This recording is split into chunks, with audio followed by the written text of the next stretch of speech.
Let's imagine that you wake up one day with a strong desire to fill your life with art.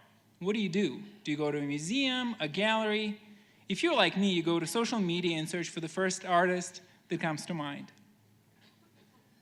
Growing up in Russia, in a family of artists, I was surrounded by art. But things changed when I moved to the States and pursued a career in software.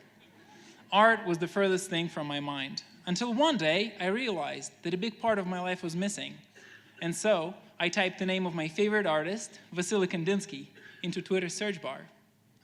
I discovered that there were plenty of people who shared Kandinsky's work, but it was mostly the same 10 paintings you see everywhere. What happened to all of his other art?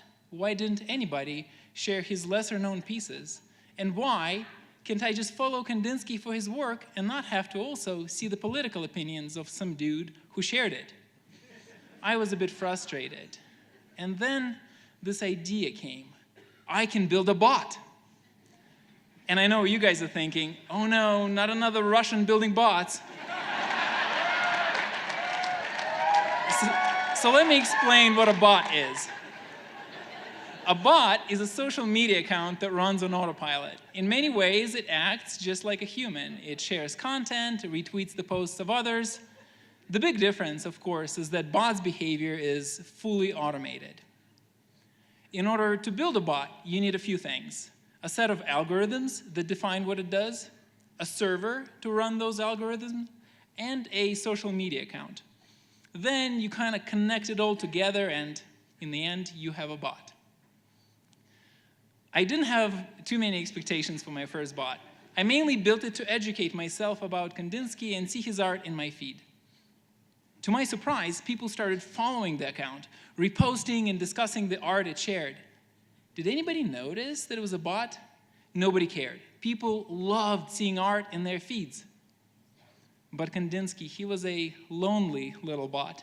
None of his friends were around to keep him company. What could I do? More bots. I created accounts for Paul Klee, Franz Marc, Malevich, and a bunch of others. I trained them to retweet each other, to recommend each other to their respective audiences, to share relevant news. I became completely obsessed. The network of dead artists kept on growing. I created more and more bots, and before I knew it, I had shared well over 1 million pieces of art through a network of accounts on Twitter, Facebook, Pinterest, and Tumblr. I'm running a botnet, a network of bots controlled from a central place.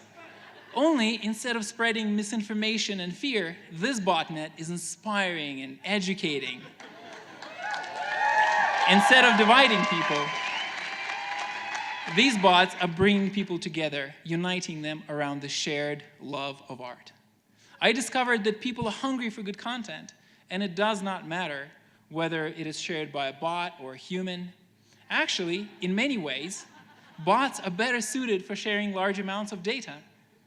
They never forget, their sharing choices are not colored by their personal biases, and their behavior can be endlessly improved. Despite all the negative publicity social media networks are getting these days, more people than ever are looking at art. This month alone, tens of millions of people have viewed the works by Georgia O'Keeffe, Mark Rothko, Roy Lichtenstein, and many others.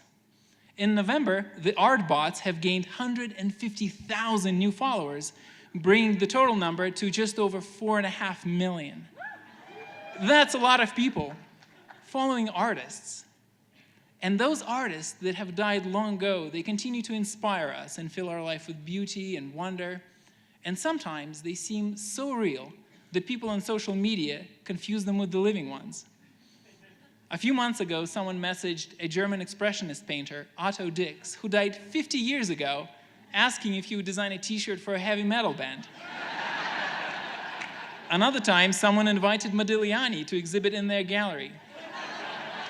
And you won't believe the messages Lucian Freud gets. You should look him up. There are millions of artworks in museum archives that would never have been seen by the general public until now. There's so much art out there, and my bots are sharing it one image at a time. Maybe these bots can remind us about our rich creative inheritance. And maybe one day Da Vinci will have more followers than Kanye. So please, follow art. Thanks.